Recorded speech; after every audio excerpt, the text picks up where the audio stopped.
کبھی کبھی ہم ایک نامعلوم سی کیفیت کا شکار ہو جاتے ہیں۔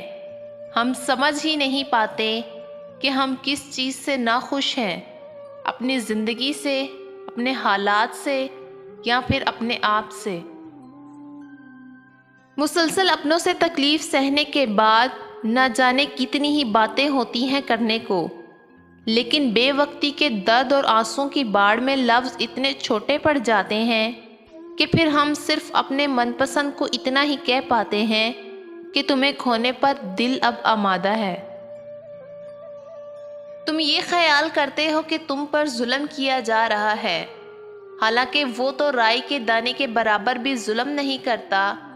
وہ تمہاری تڑپ کو جانتا ہے، تمہیں سمجھتا ہے، بس وہ تمہیں آزماتا ہے تاکہ تم اس دنیا کی زندگی میں سرخرو ہو کر آخرت میں بلند ترین مقام مل سکے۔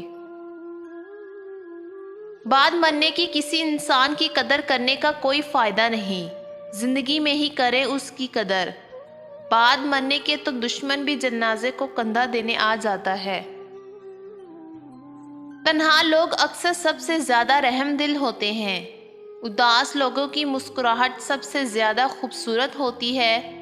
صدموں سے ٹوٹے لوگ سب سے زیادہ عقل مند ہوتے ہیں۔ پتہ ہے کیوں؟ وہ اس لیے کہ وہ ان چیزوں سے گزر چکے ہوتے ہیں۔ وہ دوسروں کو سہتا نہیں دیکھ سکتے۔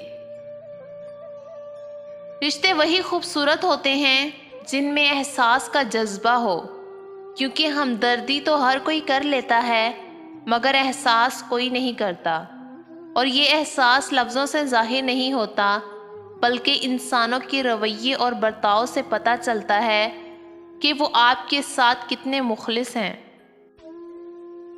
اکثر ایسا ہوتا ہے کہ ہم اپنی سوچوں میں گم ہمت ہارنے کے قریب ہوتے ہیں کہ اچانک ایسے الفاظ پڑھنے کو ملتے ہیں کہ حوصلہ بحال ہو جاتا ہے، اور یہ اللہ تعالیٰ کی طرف سے ہوتا ہے۔ خدا ہمیں امید کی کرن تھما دیتا ہے۔ لوگ خاص نہیں ہوتے، خاص تو ہماری چاہت ہوتی ہے جو کسی کو ہمارے لیے خاص بناتی ہے، ورنہ یہاں تو حسین و جمیل چہرے بھی دل سے اتر جاتے ہیں اور کوئی عام سا چہرہ دل میں اتر جاتا ہے۔ محبت کا تعلق مقدار سے نہیں معیار سے ہوتا ہے۔ محبت تھوڑی ملے مگر خالص ملے تو زندگی سنور جاتی ہے۔